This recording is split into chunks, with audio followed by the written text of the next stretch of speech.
guys, what's up and welcome to the extended Flicker tutorial. Now this tutorial is actually really special because it contains stuff about Flicker which I've never shared with anybody before. So it goes far beyond just the technical aspect of that previous tutorial, and I'm going to share with you style tips, applications, closers, and how to even use Flicker with other card flourishes. We're going to begin with two really big tips about Flicker, things that a lot of people misinterpret about performing the move, and the second you know this, I think it's going to help you improve your Flicker immediately. After that, I'll show you the 4 ways which I perform Flicker myself. Then I'm going to show you two really cool closers which help you to do it with other card flourishes. Then I'll show you an application of how to use Flicker with another card flourish. So it's going to be pretty exciting. So let's begin with the two big tips. Tip number 1, framing. What framing is an invisible box in which your performance lies in. Imagine there's a nice box in front of your body. It's where the flourish takes place in. The idea really is about keeping everything within a certain frame, and your spectator watches and they can appreciate the flourish within this certain box. Now, most people don't know about framing, so what they get is no frame, and then they hold the card, they hold that, and they go like woohoo, and they just flicker everywhere and out of frame, and what you get is someone who looks like that. So let's say I'm doing Flicker.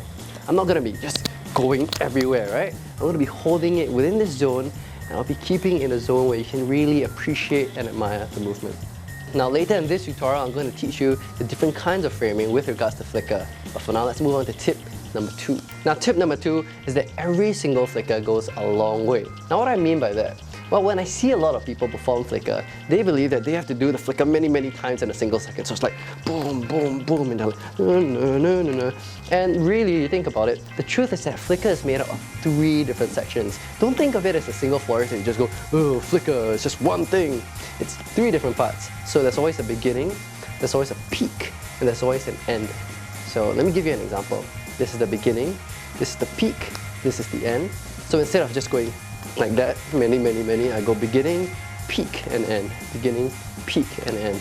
Now with the concept of framing in mind, and understanding that every single Flicker can go a long way with the beginning, the peak, and the end, I'm going to show you 4 cool ways to perform Flicker. Now the first way to perform Flicker just really brings it back to the basics, and that's to do it over the deck. And it kind of looks like that, where you're just doing the move over the deck. So how do you do it? It might seem really simple at first. I mean, just do it over the deck, right? But with the concept of the frame and the peaks in mind, there's some things to look out for. Now first of all, you want your frame to be in this smaller area here. It's not going to be a big frame, but just a nice concentrated zone of focus. Instead of just doing it over the deck, you want to begin with your hand here. You're going to peek over the deck, boom, like that. Then you're going to keep the card isolated over the deck, and you're going to rotate it like some kind of water wheel. So it looks like this, boom, over the deck. Now the second way to perform Flicker is called the whip, and this is what it looks like. You hold the card and it goes pew. You can do it upwards or you can do it downwards, and there's this nice straight whipping motion to the side. So how does that work?